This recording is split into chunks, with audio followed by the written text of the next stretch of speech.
March 23rd, 2015, 2 a.m., Vallejo, California. Dirty. A home invasion. Intruders wearing wetsuits and night vision goggles. Bright lights. Voice. Banaponi. Monebdos. Aaron Quinn and his girlfriend Denise Huskins are in bed. Suddenly, drugged. Tipted. Danikyo. Not sitauster. My name septit. Blindfolded. Aaron hears Denise being taken. Dragged from the bedroom. Put into a trunk. Driven away. He's left bound. Terrified. When he finally escapes the restraints hours later, he calls police. Reports a kidnapping. Describes the attack. The bizarre details. I'm sure it's night vision, professional equipment, and then the ransom demand. $500. Did away see. To see then, it's 50 diomedise. I told them. Sent via email. Pumped. Instructions to wire the money, or Denise would be killed. Police arrive. Begin investigating. But something feels off to them. The ransom amount is too low. The details too strange. Wetsuits, night vision goggles. Aaron's story sounds like a movie. Too elaborate, too detailed. And when Denise reappears 48 hours later, 400 miles south, in Huntington Beach, car dropped off unharmed. Police make a decision. They hold a press conference, and they call it a hoax. Compare Denise to Gone Girl, the book and film about a woman who fakes her own kidnapping. They say she and Aaron wasted resources, made it all up. The media runs with it. Real life. Gone Girl. Denise becomes a national punchline. Mocked. Geshay. That's only gummy. Harassed. Called a liar. But here's the truth. Denise Huskins was kidnapped. Every word she said was true. And the real kidnapper, a disbarred lawyer and former Marine named Matthew Muller, would eventually be caught, convicted, and sent to prison. This is the story of how a victim became a suspect, how police failed spectacularly, and how Denise fought to clear her name. Denise Huskins was 29 years old in March 2015. A physical therapist living in the Bay Area, dating Aaron Quinn, a physical therapist as well. They'd been together about 2 years. On March 22nd, 2015, they spent the evening together at Aaron's home in Vallejo, Mar Island neighborhood. Pants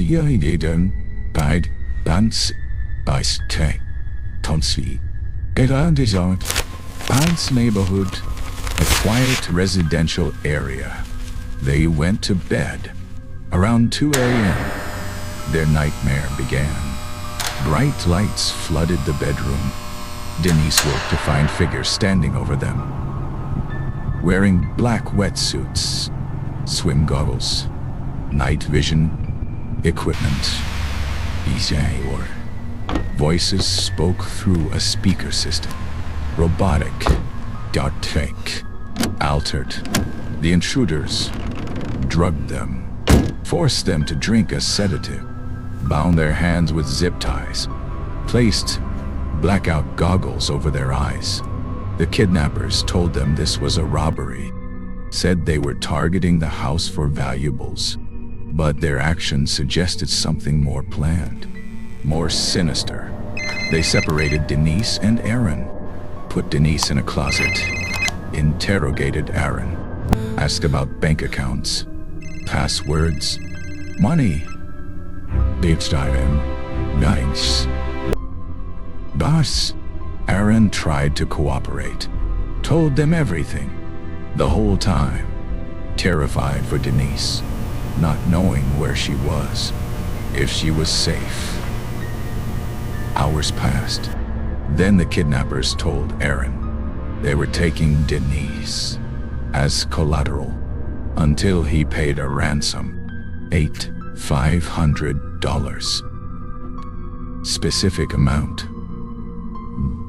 They put Denise in a trunk. Aaron heard her being carried out. The sound of a car starting, then silence. Aaron remained bound for hours.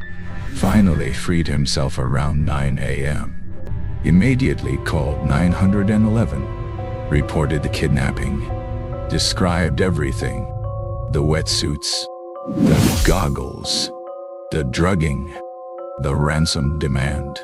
Police arrived, but from the beginning, they were skeptical. The story seemed too bizarre, too detailed, too much like a movie plot. They questioned Aaron for hours at the police station. Dans nuente,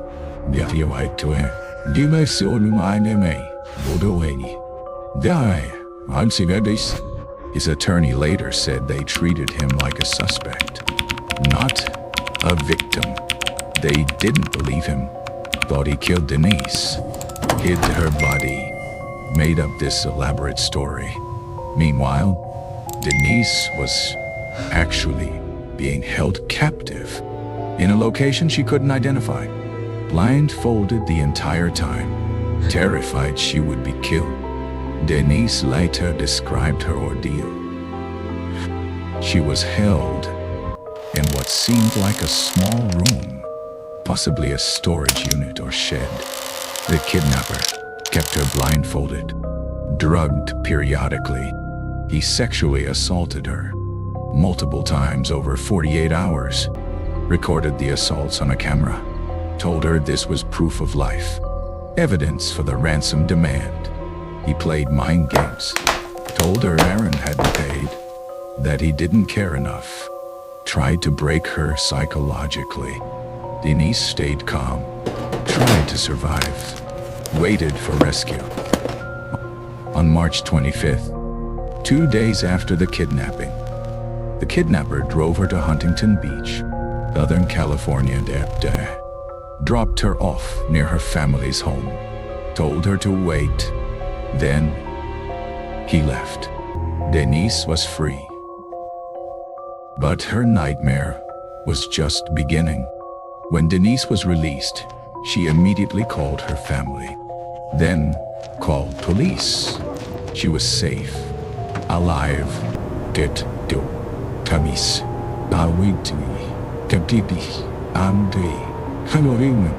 ready to help catch whoever did this. But instead of being welcomed as a survivor, Denise walked into chaos. Vallejo Police Department had already decided this was a hoax. Aaron was the prime suspect. Denise was his accomplice. And when she reappeared unharmed, it confirmed their theory. On March 25th, just hours after Denise's return, Vallejo Police held a press conference.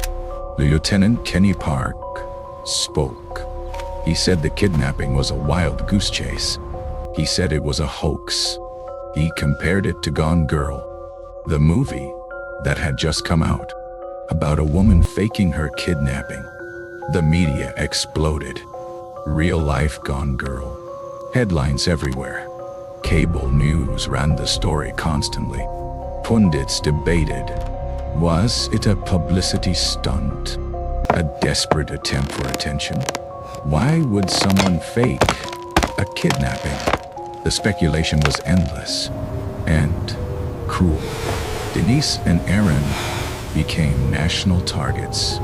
Social media mocked them, called them liars, attention seekers. Attention seekers.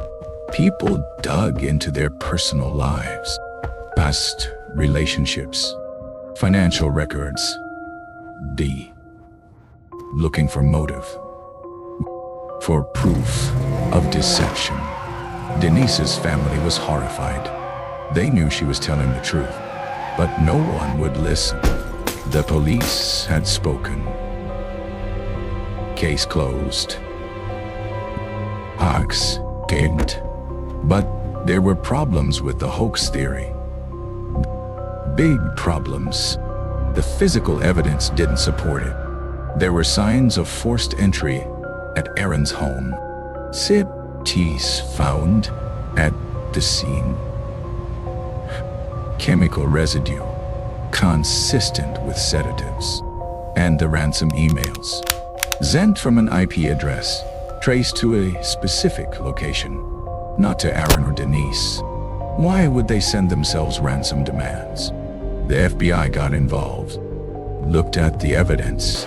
They didn't think it was a hoax. They thought it was real. A real kidnapping by someone sophisticated. But Vallejo police stuck to their story. Doubled down. Refused to admit they were wrong. Aaron and Denise hired attorneys, gave detailed statements, described everything that happened. And so, offered to take polygraphs, to cooperate fully. But Vallejo PD wasn't interested. They'd made up their minds. The case was closed. Resources that should have gone to finding the kidnapper went nowhere. Meanwhile, the real kidnapper, Matthew Muller, was still out there, still free, still dangerous, and he would strike again. Which is how police would finally learn that Denise Huskins had been telling the truth all along. That they had failed a victim, destroyed her reputation, and let a predator walk free. Matthew Daniel Muller, born 1977. Grew up in California, attended Pomona College, then Harvard Law School, got brilliant academically, became a Marine, served as an immigration attorney, taught legal classes. On paper, he was successful, accomplished, but something was deeply wrong. In 28, he was disbarred. Accusations of misconduct. Lying to clients. His life unraveled. He became paranoid. Delusional. Believed people were watching him. That government agencies were after him. He moved frequently. Lived in his car sometimes. But he was also meticulous. Planned everything. And he had skills. Military training. Twice. Legal knowledge. Technical expertise. A dangerous combination. On June 5th, 2015. 3 months after the Huskins kidnapping, Muller attempted another home invasion in Dublin, California. About 30 miles from Vallejo. Similar mode. Victoria. Chayingen Mabert. Fjörden. Naturis Kaisen. Nighttime. Residential home. Misty. Amayes. Concept. But this time, things went wrong. He broke into a house, but the homeowner woke up, saw him, screamed. Mueller fled, left evidence behind. A car in the driveway. Not his car. Stolen. And inside that car, police found a treasure trove. A laptop. A cell phone. Nice. Zip-tease. Duct tape. A water pistol painted black. And most importantly, a video of a woman being sexually assaulted, blindfolded, in a room. That woman was Denise Huskins. Dublin police connected the dots immediately. Call FBI. Call Vallejo PD. Guy told them, "We caught your guy." The hoax was real. Mueller was arrested June 8th, charged with a Dublin attempted burglary. Then, as evidence was processed, additional charges picked up: kidnapping, sexual assault. The Huskins case was reopened. FBI took the lead, and everything Denise said was confirmed. The wetsuits found in Mueller's storage unit, the night vision goggles, and the access to commander Valdez designation.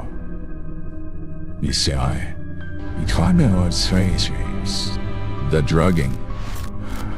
Mueller had purchased sedatives. The emails traced to devices he owned. Every detail corroborated Mueller was the kidnapper. Denise was a victim. Vallejo police had been catastrophically wrong. Mueller's background revealed more. He had scoped out Aaron's house, planned the attack for months, watched them, learned their routines. He had military training in surveillance, legal training in covering tracks. He was smart, organized, dangerous. And he had other victims. Investigators found evidence. Other women he'd targeted, assaulted, maybe kidnapped. The full extent of his crimes still being uncovered. But for Denise, the arrest was validation. She hadn't lied. She wasn't Gone Girl. She was a survivor who'd been victimized twice. Once by Mueller. Mueller. Once by police who refused to believe her. In 2017, Matthew Mueller pleaded guilty to kidnapping Denise Huskins, to sexual assault, federal charges, facing life in prison.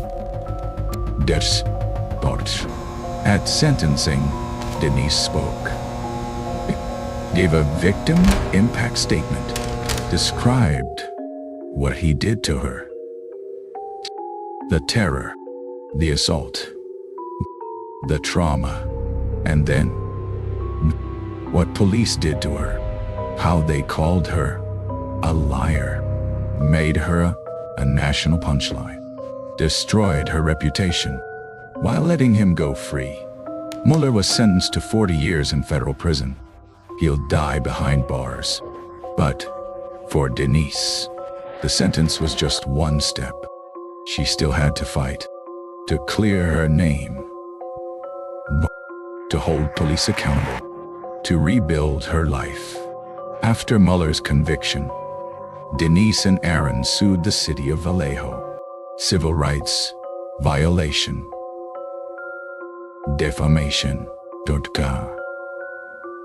County. The police had called them liars publicly, had destroyed their reputations. Without evidence, without investigation. Based on gut feelings and egos. The lawsuit detailed everything. The rush to judgment. The press conference calling it a hoax, the refusal to investigate properly, the damage to Denise's mental health, to both their careers, to their lives. The case went to settlement negotiations. In 2018, Vallejo agreed to pay $2.50 million, an admission without admitting guilt that they had failed spectacularly. But money wasn't enough. Denise wanted acknowledgement, an apology, accountability. Vallejo Police Department eventually apologized, said they were wrong, that they should have believed her, should have investigated properly. It was something, but many felt it was too little, too late. The officers who called her a liar, who held that press conference, faced no discipline, kept their jobs, continued as if nothing happened.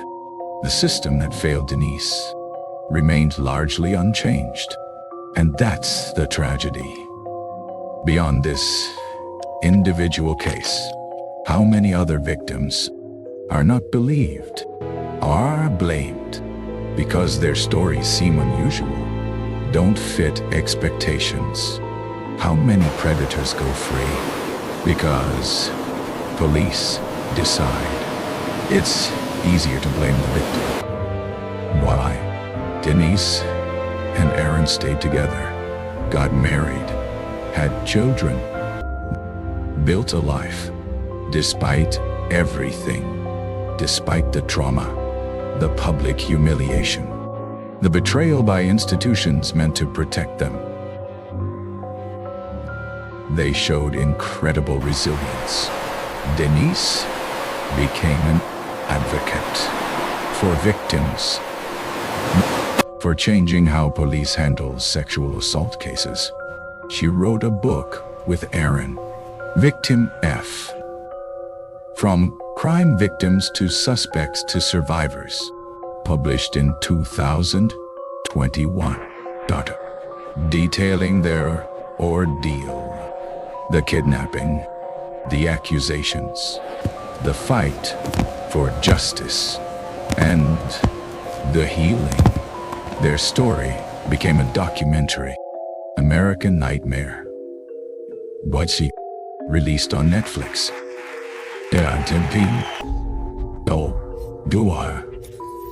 Divst on Netflix. Divst in 2024. Bringing their story to millions, showing the world what really happened. The case raised important questions about victim blaming, about police jumping to conclusions, about how we treat sexual assault survivors. Denise's story was unusual. The details were bizarre. Wetsuits, night vision goggles, low ransom amount. But unusual doesn't mean fake. Crimes don't follow scripts. Real victims don't all act the same, don't all fit stereotypes. And when we disbelieve victims because their stories seem strange, we enable predators. We create environments where reporting is dangerous, where survivors are punished for coming forward. That's what happened to Denise, and it happens to countless others every day. The Denise Huskins case is a textbook example of everything that can go wrong. In a criminal investigation, police made assumptions based on their expectations of how victims should act, how crime should look. When the facts didn't fit, they didn't investigate further. They declared it a hoax. They held a press conference, destroyed a victim's credibility before completing their investigation, before collecting all evidence, before considering alternatives. It was ego, lasciness, thoughtlessness, and bias, and it nearly destroyed an innocent woman while letting a dangerous predator continue hunting. Experts in trauma and victimology point to this case when teaching what not to do. Victims of trauma don't all behave the same way. Some cry, some are stoic, some are emotional, some are calm, some remember everything, some have gaps. None of this indicates lying, but police often use these reactions to judge credibility, to decide who to believe. This is wrong, scientifically wrong, ethically wrong, and it leads to cases like Denise Huskins, where a survivor is treated as a suspect because she didn't match some officer's mental template of what a real victim looks like. The Gone Girl comparison was particularly damaging. The movie had just been released, was culturally omnipresent, and police invoked it to explain Denise's case. This was irresponsible. It planted a narrative that was hard to overcome. Even after Mueller's arrest, some people still believed it was a hoax, that Denise and Aaron were involved, that the arrest was a cover-up. Conspiracy theories persist. When you publicly call someone a liar, it's hard to undo. Even with evidence, even with convictions, the stain remains. That's what Vallejo PD did to Denise Huskins.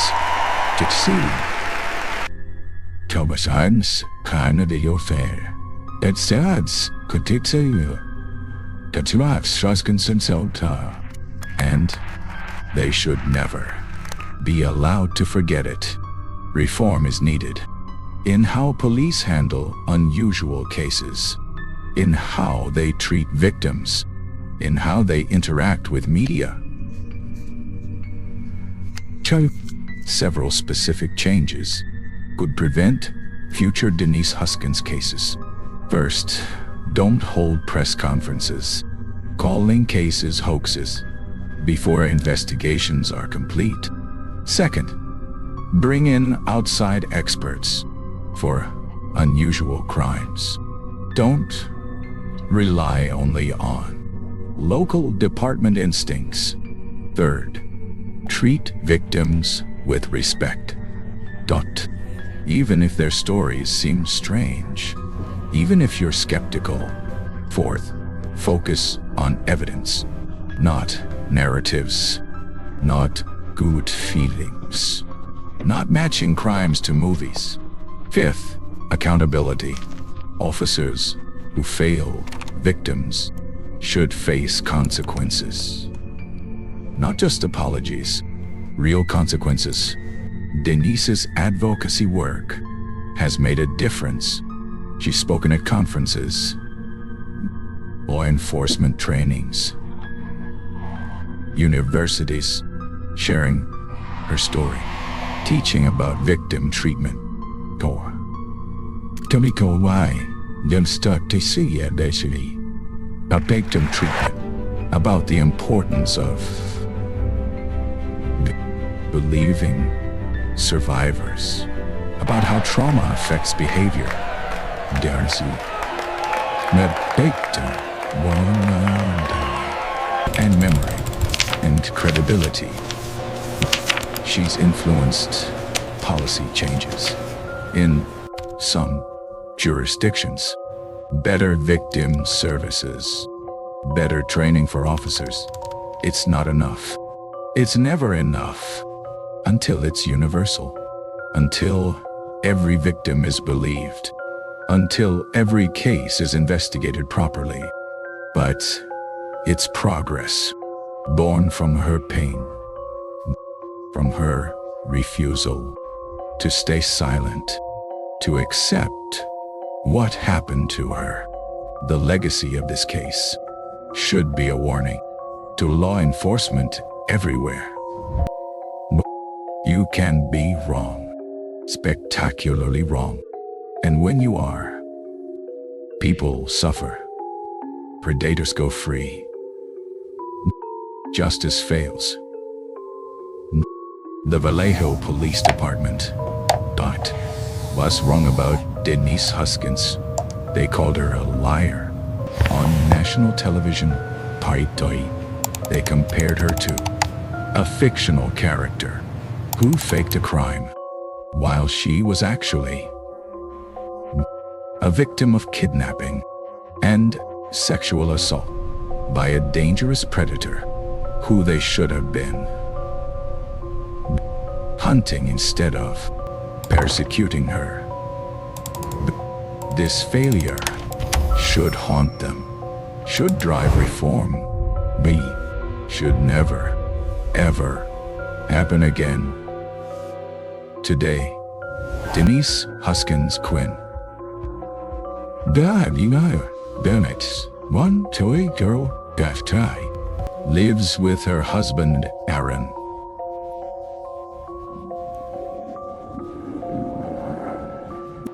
And their children. She's rebuilt her life, her career, her reputation. She's a survivor in every sense. She survived a kidnapping, a sexual assault, and a second victimization by institutions meant to protect her.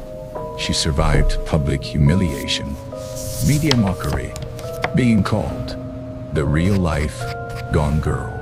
She survived, and she fought back, demanded justice, demanded accountability, demanded change. And she won, not completely, but significantly. Matthew Mueller is in prison. Vallejo paid a settlement. Her name is cleared. Her story is told. And millions now know she was telling the truth all along. This has been the story of Denise Huskins, the woman called Gone Girl, who was actually kidnapped and assaulted by Matthew Mueller,